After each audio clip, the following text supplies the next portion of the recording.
സൗദിയിൽ താപനില കുത്തനെ ഉയരുന്നതിനിടെയാണ് ത്വായിഫ് ഉൾപ്പെടെയുള്ള ഹൈറേഞ്ച് മേഖലകൾ മികച്ച കാലാവസ്ഥ. വീക്കെൻഡുകളിൽ പ്രവാസികൾ ഉൾപ്പെടെ നിരവധി പേരാണ് തണുത്ത കാലാവസ്ഥ ആസ്വദിക്കാൻ എത്തുന്നത്. നമ്മൾ മക്കത്തുക്കും മദീനത്തുക്കും സിയാറത്തിന് വേണ്ടി വന്നതായിരുന്നു. അവിടെയാണെങ്കിൽ സഹിക്കാൻ പറ്റാത്ത ചൂട്. അവിടുന്ന് പറഞ്ഞു ത്വായിഫിൽ നല്ല വെതറാണ്. അപ്പോൾ ഇവിടെ വന്ന് നോക്കിയപ്പോ അടിപൊളി വെതറും ആണ്, നല്ല ആംബിയൻസ് ആണ്. ഇവിടെ ഒരുപാട് പേരുണ്ട് ഞങ്ങൾ വന്ന് നോക്കിയപ്പോ. സമുദ്രനിരപ്പിൽ നിന്ന് ഉയരത്തിലുള്ള പ്രദേശമായതിനാൽ താരതമ്യേന സുഖകരമായ അന്തരീക്ഷമാണ്. മലയോര മേഖലകളിൽ നല്ല കാലാവസ്ഥക്കൊപ്പം മഴയും തുടരുന്നുണ്ട്.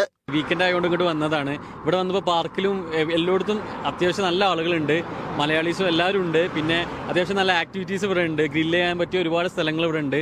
പിന്നെ നല്ല വെതറാണ്, ഇടയ്ക്കിടയ്ക്ക് കിട്ടുന്ന മഴ ഭയങ്കര ഒന്നുകൂടെ നമുക്കിവിടെ ഒന്നുകൂടെ നല്ല സുഖമായിട്ട് ഇരിക്കാനും സംസാരിക്കാനും ഒക്കെ കഴിയുന്നുണ്ട്. വൈകുന്നേരങ്ങളിലും പ്രഭാതങ്ങളിലും അനുഭവപ്പെടുന്ന തണുത്ത കാറ്റ് സന്ദർശകരെ ഏറെ ആകർഷിക്കുന്നു. പ്രകൃതി ഭംഗിയും മലനിരകളുടെ മനോഹാരിതയും ആസ്വദിക്കാൻ രാജ്യത്തിന്റെ വിവിധ ഭാഗങ്ങളിൽ നിന്നുള്ള സന്ദർശകർ ഈ മേഖലകളിലേക്ക് എത്തുന്നുണ്ട്. വേനൽ ചൂടിൽ നിന്ന് ആശ്വാസം തേടുന്നവർക്ക് സൗദിയിലെ ഏറ്റവും അനുയോജ്യ പ്രദേശങ്ങളായി ത്വായിഫും ഹൈറേഞ്ച് മേഖലകളും മാറിക്കഴിഞ്ഞു. ത്വായിഫിൽ നിന്നും സാബിത് സലീം, മീഡിയ 1.